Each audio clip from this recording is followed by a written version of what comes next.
এবার মিসাইল ছুড়ল উত্তর কোরিয়া।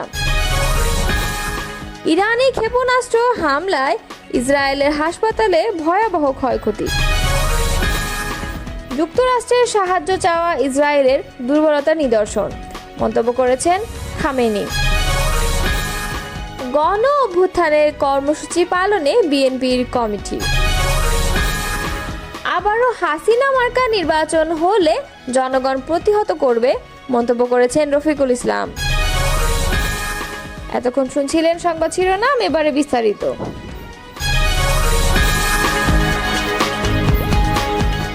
রাজধানী পিংয়ং এর সুনান থেকে উত্তর পশ্চিম দিকে 10টি মাল্টি লঞ্চার মিসাইল ছুড়েছে উত্তর কোরিয়া।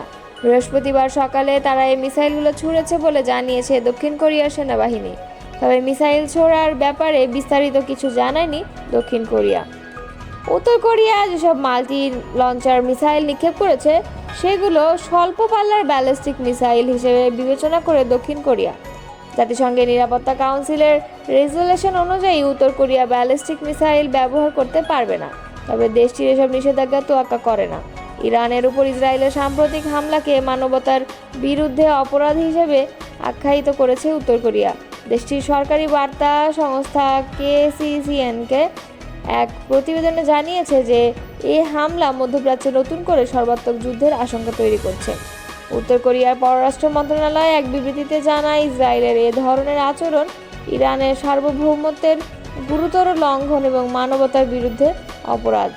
এতে আরও বলা হয়, বিশ্ব আজ যে গুরুতর পরিস্থিতির মধ্যে দিয়ে যাচ্ছে তা স্পষ্ট করে যে মার্কিন যুক্তরাষ্ট্র ও পশ্চিমা শক্তিগুলোর পৃষ্ঠপোষকতায় ইসরায়েল মধ্যপ্রাচ্যের জন্য ক্যান্সারের মতো এক সত্তা এবং বৈশ্বিক শান্তি ও নিরাপত্তার প্রধান হুমকি। গত 13 জুন ইসরায়েল ইরানের রাজধানী তেহরানে ব্যাপক বিমান হামলা চালায়।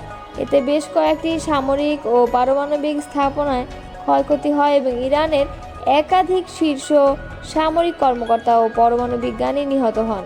এর পাল্টা জবাবে ইরান ড্রোন ও ক্ষেপণাস্ত্র ছুড়ে ইসরায়েলের বিভিন্ন স্থানে হামলা চালায়। এই পাল্টাপাল্টি হামলা এখন পর্যন্ত টানা 7 দিন ধরে চলছে। ইসরায়েলের দক্ষিণাঞ্চলীয় শহর বিয়ারশেভের শারকো মেডিকেল সেন্টারে ইরানের ব্যালিস্টিক ক্ষেপণাস্ত্র হামলায় অন্তত 50 জন আহত হয়েছে। বৃহস্পতিবার ভোরে চালানো এই হামলায় হাসপাতালের জরুরি বিভাগ সহ বেশ কয়েকটি অংশ ধ্বংস হয়ে যায়। আহতদের মধ্যে রয়েছেন রোগী, চিকিৎসক ও হাসপাতালের অন্যান্য কর্মীরা।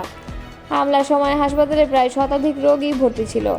আচমকা বিস্ফোরণের পর মুহূর্তে সৃষ্টি হয় আতঙ্ক ও বিশৃঙ্খলা।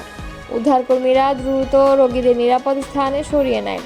চারিদিকে ছাদ ধসে পড়া, দেয়াল ভাঙা ও রক্তাক্ত অবস্থার চিত্র উঠে এসেছে বিবিসির সরাসরি প্রতিবেদনে। আশেপাশের এলাকাও ক্ষতিগ্রস্ত হয়, ফলে অনেক বাসিন্দা ঘরবাড়ি ছেড়ে নিরাপদ আশ্রয়ে চলে যান। ইসরায়েলের প্রতিরক্ষা মন্ত্রী ইসরায়েল ক্যাটজ একে মানবতা বিরোধী অপরাধ বলে আখ্যা দিয়ে জানান, এই হামলার কঠোর জবাব দেওয়া হবে। প্রধানমন্ত্রী বেনিয়ামিন নেতানিয়াহু বলেন, ইরান ইচ্ছাকৃতভাবে বেসামরিক স্থাপনার হামলা চালিয়ে ইসরায়েলের সহনশীলতার পরীক্ষা নিচ্ছে। গত কয়েকদিনে ইরান ও ইসরায়েলের মধ্যে উত্তেজনা চরমে পৌঁছেছে। ইরান ইতোমধ্যে ইসরায়েলের বেশ কয়েকটি সামরিক ও বেসামরিক স্থাপনায় 20টিরও বেশি ক্ষেপণাস্ত্র নিক্ষেপ করেছে। পাল্টা জবাবে ইসরায়েল ও ইরানের অভ্যন্তরে হামলা চালিয়েছে। এই ঘটনার তীব্র প্রতিক্রিয়া দেখা দিয়েছে আন্তর্জাতিক মহলে। জাতিসংঘ, যুক্তরাষ্ট্র এবং ইউরোপীয় ইউনিয়ন উভয় পক্ষকে সংযত থাকার এবং শান্তিপূর্ণ আলোচনার মাধ্যমে উত্তেজনা নিরসনের আহ্বান জানিয়েছে। বিশেষজ্ঞরা মনে করছেন, এমন হামলা মধ্যপ্রাচ্যের নিরাপত্তা পরিস্থিতিকে আরও জটিল করে তুলবে। হাসপাতাল বা স্বাস্থ্যকেন্দ্রের মতো মানবিক স্থাপনাগুলোর উপর হামলা আন্তর্জাতিক মানবাধিকার আইনের সরাসরি লঙ্ঘন বলেও সতর্ক করেছে বিভিন্ন মানবাধিকার সংস্থা। ইসরায়েল বর্তমানে অভ্যন্তরীণ নিরাপত্তা ব্যবস্থা জোরদার করা হয়েছে এবং সম্ভাব্য পরবর্তী হামলার আশঙ্কায় সর্বোচ্চ সতর্কতা জারি করা হয়েছে। ইরানের সর্বোচ্চ নেতা আয়াতুল্লাহ আলী খামেনি বলেছেন, ইসরায়েলের যুক্তরাষ্ট্রের সাহায্য চাচ্ছে, যা তাদের দুর্বলতা ও অক্ষমতারই নিদর্শন। বৃহস্পতিবার এক্স হ্যান্ডেলে দিয়ে এক বার্তায় তিনি বলেন, যেভাবে মার্কিন বন্ধুরা এসে জড়িয়ে পড়েছে ও নানা বক্তব্য দিচ্ছে তা স্পষ্টভাবে প্রমাণ করে যে জায়নিস্ট শাসন ব্যবস্থা এখন কতটা দুর্বল ও অক্ষম। এর আগে ইসরায়েলের প্রতিরক্ষা মন্ত্রী ইরানের সর্বোচ্চ নেতাকে শেষ করে দেওয়াই লক্ষ্য বলে উল্লেখ করেন। তিনি বলেন, এ যুদ্ধে খামেনিকে সরানো আমাদের অন্যতম লক্ষ্য। এর প্রতিক্রিয়ায় খামেনি তার দেশবাসীকে উদ্দেশ্য করে বলেন, আমি আমাদের প্রিয় জনগণকে বলতে চাই, শত্রু যদি বুঝতে পারে যে আপনি ভয় পেয়েছেন, তবে তারা পিছু হটবে না। আপনারা যেভাবে দৃঢ়তা ও সাহসিকতার সঙ্গে এখন পর্যন্ত অটল থেকেছেন, সেভাবেই সামনে এগিয়ে যান। খামেনির এ বক্তব্য এমন এক সময় এসেছে যখন ইসরায়েল ও ইরানের মধ্যে উত্তেজনা চরমে পৌঁছেছে। পারস্পরিক বিমান হামলায় দুই দেশের নিহতের সংখ্যা বাড়ছে। তেহরান ও অন্যান্য শহরে ইসরায়েলি হামলা এবং ইরানের পাল্টা ক্ষেপণাস্ত্র হামলা মধ্যপ্রাচ্যের পরিস্থিতিকে আরও অস্থিতিশীল করে তুলেছে। এদিকে দেশটির প্রেসিডেন্ট মাসুদ পেজেশকিয়ান সরকার ও প্রশাসনের সব বিভাগকে ইরানের জনগণের পাশে থাকতে বলেছেন। সামাজিক মাধ্যমে দেওয়া এক পোস্টে তিনি এই আহ্বান জানান। ওই পোস্টে মাসুদ পেজেশকিয়ান লেখেন, সব মন্ত্রণালয় ও সরকারি সংস্থাকে দেশের সেবা করার নির্দেশ দেওয়া হয়েছে। তাদের ধৈর্যের সঙ্গে জনগণকে সেবা দিয়ে যেতে হবে। পেজেশকিয়ান আরও লেখেন, একে অন্যের প্রতি সহানুভূতি ও ঐক্যের মাধ্যমে আমাদের এই কঠিন সময় পার করতে হবে। 24 জুলাই আগস্ট গণ অভ্যুত্থান উপলক্ষে শোক ও বিজয়ের বর্ষপূর্তি পালন করবে বিএনপি। এ সংক্রান্ত 58 সদস্যের একটি উদযাপন কমিটি ঘোষণা করেছে দলটি। বৃহস্পতিবার নয়াপল্টনে বিএনপির কেন্দ্রীয় কার্যালয়ে এক বৈঠকে এই সিদ্ধান্ত হয়েছে। কমিটির আহ্বায়ক করা হয়েছে রুহুল কবির রিজভীকে এবং সদস্য সচিব অধ্যাপক ডক্টর মোর্শেদ হাসান খানকে। কমিটির অন্য সদস্যরা হলেন খায়রুল কবির খোকন, হাবিবুন নবী খান, শহীদুদ্দিন চৌধুরী অ্যানি, শরীফুল আলম, শামা ওবায়েদ, অনিন্দু ইসলাম অমিত, মাহমুদ হাসান খান বাবু, রুমিন ফারহানা এবং আফরোজা আব্বাস। সদস্যদের মধ্যে আরও আছেন সুলতানা আহমেদ, শারমিন পুতুল, শামিমা সুলতানা লাকি, নাহরিন খান, তৌফিকুল ইসলাম মিথিলা, সাংবাদিক এহসান মাহমুদ, সাংবাদিক সাইদ খান, কৃষিবিদ মোকসেদুল মমিন মিথুন। দুর্নীতি, চাঁদাবাজ, দখলবাজ মুক্ত নেতৃত্বের জন্য দেশের মানুষ জামায়াতকে ক্ষমতায় দেখতে চায় বলে মন্তব্য করেছেন বাংলাদেশ জামায়াতে ইসলামের সহকারী সেক্রেটারি মাওলানা রফিকুল ইসলাম খান। তিনি বলেছেন, মানুষ এখন সৎ, যোগ্য, দুর্নীতিমুক্ত, চাঁদাবাজ মুক্ত নেতৃত্ব চায়। বাংলাদেশে আবারও হাসিনা মার্কা কোনো নির্বাচনে হলে জনগণ সেটি প্রতিহত করবে।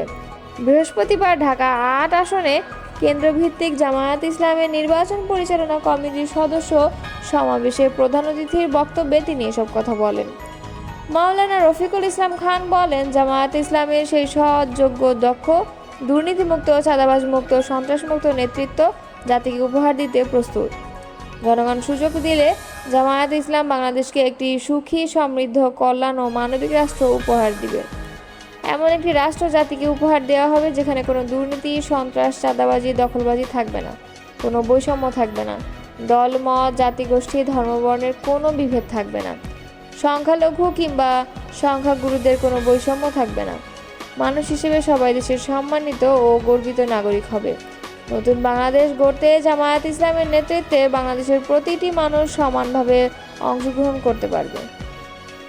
তিনি বলেন, 2008 সালের নবম সংসদ নির্বাচন ছিল ত্রিমুখী ষড়যন্ত্রের নির্বাচন।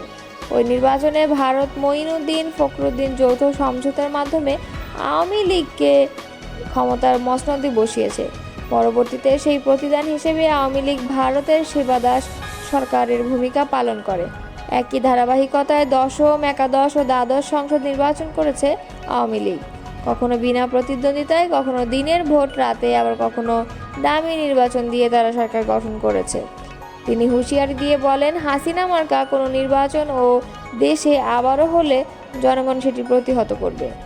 ত্রয়োদশ সংসদ নির্বাচন কোনো সমঝোতার নির্বাচন হলে জনগণ সেটি মেনে নেবে না। ছাত্র জনতার রক্তে অর্জিত নতুন বাংলাদেশে আর কোনো নাটকীয় নির্বাচন হতে দেয়া যাবে না।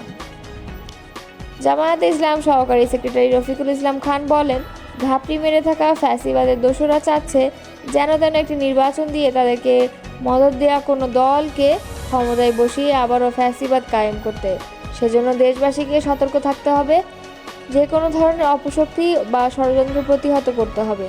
অনুষ্ঠান বিশেষ অতিথির বক্তব্যে দলটির কেন্দ্রীয় নির্বাহী পরিষদ সদস্য ও ঢাকা মহানগর দক্ষিণের আমির নুরুল ইসলাম বুলবুল বলেন, জামায়াত ইসলামের প্রতি মানুষের আস্থা ও বিশ্বাস ক্রমান্বয়ে বৃদ্ধি পাচ্ছে। জামায়াত ইসলাম শত প্রতিকূলতার মাঝেও জনগণের অধিকার প্রতিষ্ঠায় রাজপথে আন্দোলন চালিয়েছে। এক মুহূর্তের জন্য জামায়াত ইসলাম রাজপথ থেকে সরে যায়নি। শুধু আন্দোলন সংগ্রামী নয়, জামায়াত ইসলাম জনগণের যে কোনো প্রয়োজনে, দুর্যোগে দল, মত, ধর্ম, জাতি নির্বিশেষে সব মানুষের পাশে ছিল, আছে এবং থাকবে।